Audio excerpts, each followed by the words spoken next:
2 கொரிந்தியர் அதிகாரம் 6.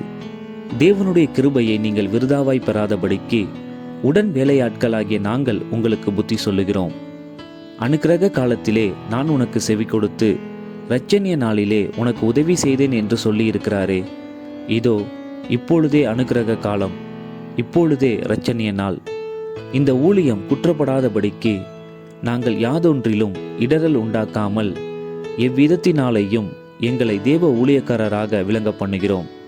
மிகுந்த பொறுமையிலும் உபத்திரவங்களிலும் நெருக்கங்களிலும் இடுக்கண்களிலும் அடிகளிலும் காவல்களிலும் கலகங்களிலும் பிரயாசங்களிலும் கண் விழிப்புகளிலும் உபவாசங்களிலும் கற்பிலும் அறிவிலும் நீடிய சாந்தத்திலும் தயவிலும் பரிசுத்த ஆவியிலும் மாயமற்ற அன்பிலும் சத்திய வசனத்திலும் திவ்ய பலத்திலும் நீதியாகிய வலது இடது பக்கத்து ஆயுதங்களை தரித்திருக்கிறதிலும் கனத்திலும் கனவீனத்திலும் துர்க்கீர்த்தியிலும் நற்கீர்த்தியிலும் எத்தர் எனப்பட்டாலும் நிஜஸ்தராகவும் அறியப்படாதவர்கள் எனப்பட்டாலும் நன்றாய் அறியப்பட்டவர்களாகவும் சாகிறவர்கள் எண்ணப்பட்டாலும் உயிரோடு இருக்கிறவர்களாகவும் தண்டிக்கப்படுகிறவர்கள் எண்ணப்பட்டாலும் கொல்லப்படாதவர்களாகவும் துக்கப்படுகிறவர்கள் எண்ணப்பட்டாலும் எப்பொழுதும் சந்தோஷப்படுகிறவர்களாகவும் தரித்திரர் எண்ணப்பட்டாலும் அநேகரை ஐஸ்வர்யவான்கள் ஆக்குகிறவர்களாகவும்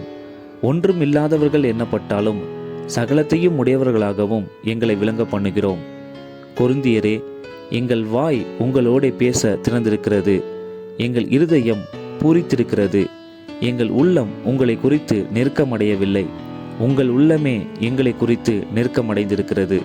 ஆதலால் அதற்கு பதிலீடாக நீங்களும் பூரிப்பாகுங்கள் என்று பிள்ளைகளுக்கு சொல்லுகிறது போல உங்களுக்கு சொல்லுகிறேன். அந்நிய நுகத்திலே அவிசுவாசிகளுடன் பிணைக்கப்படாதிருப்பீர்களாக. நீதிக்கும் அநீதிக்கும் சம்பந்தம் ஏது? ஒளிக்கும் இருளுக்கும் ஐக்கியம் ஏது? கிறிஸ்துவுக்கும் பேலியாளுக்கும் இசைவேது?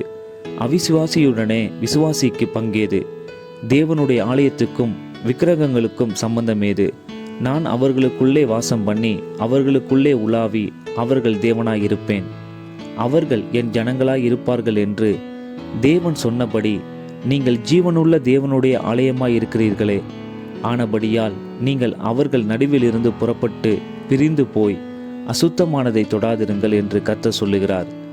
அப்பொழுது நான் உங்களை ஏற்றுக்கொண்டு உங்களுக்கு பிதாவாயிருப்பேன், நீங்கள் எனக்கு குமாரரும் குமாரத்திகளுமாயிருப்பீர்கள் என்று சர்வ வல்லமையுள்ள கர்த்தர் சொல்லுகிறார்.